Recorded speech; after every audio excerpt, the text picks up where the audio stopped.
বিসমিল্লাহির রহমানির রহিম। হে সমস্ত জগতবাসী, আজ আমি মোহাম্মদ শামীম আলী আপনাদের সামনে একটি গুরুত্বপূর্ণ আলোচনা নিয়ে এসেছি। সেই আলোচনাটি হলো, দেখুন, মানুষ একটা কথা মনে করে যে আল্লাহর কালাম পাঠ করলেই হয়ে যাবে। না, পাঠ করলেই হয়ে যাবে না। দেখেন, এখানে পাওয়ারের একটা বিষয় আছে। যেমন কোনো কোনো মানুষকে জিনে ধরেছে, ভূতে ধরেছে, পেতনি ধরেছে এবং খারাপ আত্মা তাকে ধরেছে, তার জীবনটাকে বরবাদ করে দিচ্ছে। কিন্তু দেখা যায় যে আত্মা, যেই জিনেদের মধ্যে কিন্তু মাওলানা আছে, হাফেজ আছে, কারি আছে। এখন হঠাৎ করে একটা জিন, তার মন মস্তিষ্ক নষ্ট হয়ে গেছে, বা কোনো যুবতী নারীর দিকে তার মন চলে গেছে, তখন সেই নারীর মধ্যে সে বর করতে শুরু করেছে। তো এখন দেখা যায় যে এমন কোনো মানুষ এসে কোরআনের বিভিন্ন আয়াত পড়ে পড়ে এই জিনের রোগীর উপরে ফুঁক দিতেছে। তো ফুঁক দিলে দেখা যায় জিন তো সরে না, বা ওখানে খারাপ আত্মা সেটাও তো সরে না। কারণ কি? আর জিন কি বলে যে তুমি আমাকে যে আয়াত পড়ে আমাকে ফুঁক দিচ্ছ, এই আয়াত আমি সবসময় পাঠ করি। তাহলে সে যে ফুঁক দিতেছে সে বলতেছে এটা কি? আমি যেটা পরে ফুঁক দিয়েছি সেটা নাকি সে সবসময় পাঠ করে। তাহলে আমার এই ফুঁক কি সেখানে কাজে লাগবে?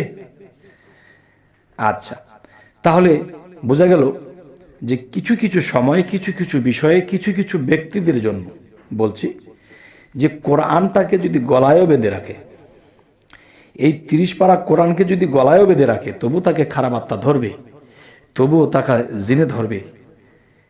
তাহলে কোরআনকে কি ভয় পায় না? তাহলে শোনেন যে এর মূল বিষয় হলো যে এই পৃথিবীতে মানুষ, দেখা যায় পাওয়ারশীল মানুষ আছে, আবার একবারে নিম্ন শ্রেণীর পাওয়ার কম মানুষ আছে। দেখেন, কথা কিন্তু একটাই।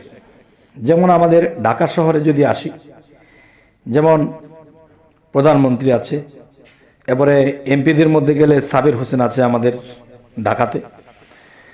তাহলে ধরুন, এখন প্রধানমন্ত্রী যদি বলে যে আজকে এই ফার্ম গেট থেকে শুরু করে এয়ারপোর্ট পর্যন্ত রাস্তা বন্ধ থাকবে সারাদিন, তিনি বলার সাথে সাথে কার্যকর হয়ে যাবে, বন্ধ হয়ে যাবে। আচ্ছা,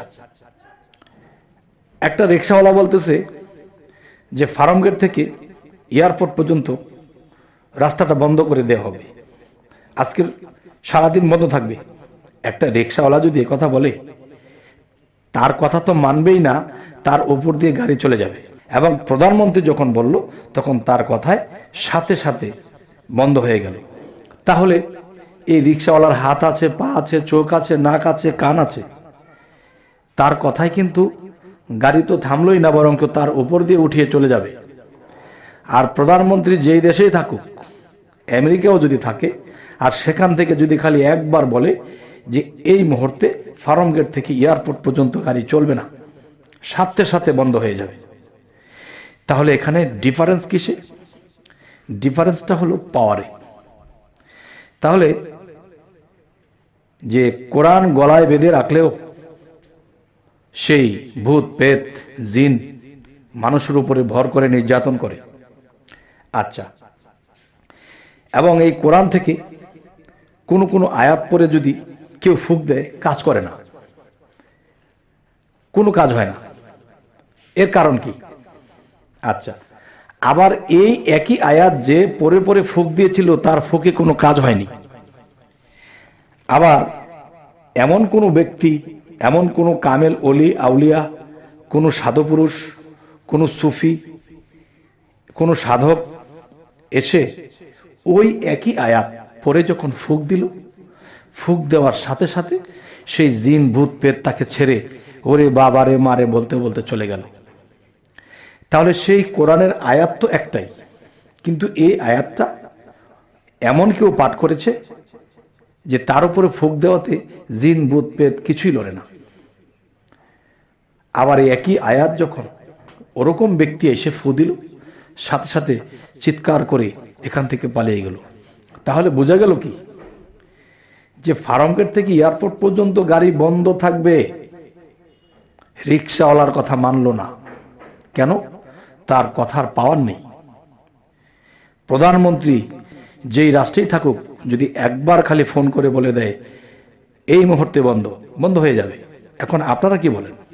তাহলে বোঝা গেল যে এই কোরআন হযরত মুহাম্মদ সাল্লাল্লাহু আলাইহি সাল্লামের উপরে দান করেছেন, আর তিনি সমস্ত উম্মতের উপরে এটা দান করে গেছেন। এই কোরআনকে পড়ে আমরা সুপথ পাবো, আল্লাহ পর্যন্ত পৌঁছাবো।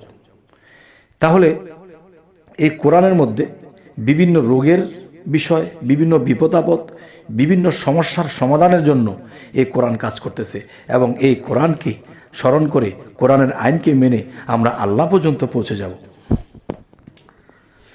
তাই আরও একটি কথা বলবো, একটু কঠিন করে বলবো, অবশ্যই আপনারা সরল মনে নেবেন এবং কোনো প্যাচের মনে নেবেন না। সেটি হলো, দেখুন যে আমরা হাদিস শরীফ খুললেও কিন্তু একটা জিনিস পাই যে মানুষ যখন নফল ইবাদত করে, নফল ইবাদত বলতে কি মানে বাড়তি ইবাদত, যে আল্লাহর ফরজের পরে যে বাড়তি ইবাদত আছে এগুলো দ্বারা করে, এই বাড়তিটা কি নফল বলা হয়। আচ্ছা, তাহলে এই বাড়তি ইবাদত যারা করে, বাড়তি সাধনা যারা করে, তাদের কথা আল্লাহ কি বলেছে? যে যারা নফল ইবাদত করতে করতে করতে করতে এমন একটা পর্যায়ে চলে যায়, তখন সেই ব্যক্তির হাত পা চোখ নাক কান সব আমি আল্লাহর হয়ে যায়। তার হাত আমার হয়ে যায়, তার চোখ নাক মুখ সমস্ত কিছু আমার হয়ে যায়, এমনকি তার জবানটাও আমার হয়ে যায়। সুবহানাল্লাহ। তাহলে আল্লাহ তার ইবাদতে সন্তুষ্ট হয়ে তার মধ্যে আল্লাহ বিলীন হয়ে যায়। কারণ আল্লাহ তো বলেছি আমি মুমিনের কালবে থাকি। মুমিনের কালবে যদি আল্লাহ থাকি, তাহলে তার সাথে বিলীন হওয়া আর তার কালবে থাকা একই তো কথা। তখন সেই ব্যক্তি যখন কথা বলে, তার কথাগুলো কিন্তু সেই আল্লাহরই কথা। তাই বলবো, কোরআনের মধ্যে যে আয়াতগুলো লেখা আছে সবগুলোই তো কালাম। আর কালাম শব্দের অর্থ কি? কালাম শব্দের অর্থ কথা। তাহলে সব যদি আল্লাহর কথা হয়, আর সেই কোরআন থেকে যদি কোনো মানুষ, কোনো পবিত্র মানুষ সেই মানুষের মুখ দিয়ে পাঠ করে, তখন তার এই কালামগুলো আল্লাহর কালাম বের হচ্ছে। সুবহানাল্লাহ, আলহামদুলিল্লাহ।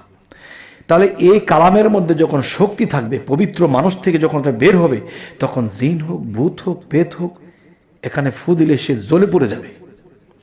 তবে মানুষটির কিছু হবে না, তার মধ্যে যে শয়তানি করতে যে খারাপ আত্মা এবং খারাপ উদ্দেশ্য নিয়ে এসেছে, সে জ্বলে যাবে, আর না হয়তো সে এখান থেকে ভেগে যাবে। তাই বলবো যে আজকের যে মূলত আলোচনাটি, যে এখানে পাওয়ারের ডিফারেন্স, পবিত্রতায় ডিফারেন্স।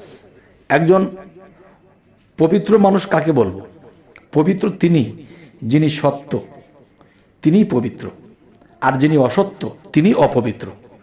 এখন মানুষ অজু করে, নামাজ পড়ে, দেখা গেছে অজু করতে গেলে দেহটাকে পানি দ্বারা ধুত করেছে, এটা ধুলা ময়লা পরিষ্কার করা হয়েছে, কিন্তু অন্তরের মধ্যে যদি পাপের ময়লা থাকে, তাহলে সেটা কি পানিতে ধুইলে যাবে?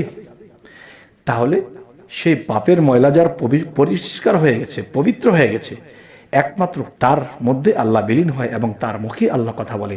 যখন কোরআন থেকে সেই কথাগুলো বলেছিল 1400 বছর আগে, যখন এই কালামগুলো নাজিল করা হয়েছিল, সেই 1400 বছর আগে থেকে এখনো পর্যন্ত সেই কালাম আমরা কোরআনের মধ্যে পাচ্ছি। এবং নিজেকে যখন পবিত্র করা হয়, তখন সেই পবিত্র মানুষের মুখে আল্লাহই সব কিছু করে। তবে হে সমস্ত জগতবাসী, জানি না আমাদের এই আলোচনা আপনাদের কেমন লাগছে, তবে অবশ্যই যে কোরআনে এই কথাটি আল্লাহ বলেছে যে নিজেকে পবিত্র করলো সেই সফল কাম। কেন বলল? যে নিজেকে পবিত্র করলো সে সফল কাম। সে পবিত্র কিন্তু শুধু পানি দ্বারা অজু করে নয়, সেটা পাপের ময়লা আমার হৃদয়ের থেকে আমি বের করে দিয়েছি। তখন সেই হৃদয়ের একটি নাম হলো হার্ট, আর সেই হার্টেরই আরেক নাম হলো কাল্ব। আর এই কাল্ব যার পবিত্র হয়ে গেছে, সেখানে আল্লাহর সিংহাসন নিয়ে আল্লাহ আসে, আল্লাহ সেখানে বসে এবং সেই বান্দার মুখে কথা বলে পৃথিবীতে কোনো ফাইসালা দিয়ে চলে যায়। সুবহানাল্লাহ, আলহামদুলিল্লাহ। তবে হে সমস্ত জগতবাসী, আমাদের এই চ্যানেলের আলোচনা যদি আপনাদের ভালো লাগে, তো অবশ্যই সাবস্ক্রাইব করে নেবেন, পরবর্তীতে যেন ভালো কোনো আলোচনা আপনাদের কাছে পৌঁছে দিতে পারি। তো সকলেই ভালো থাকবেন। আল্লাহ হাফিজ।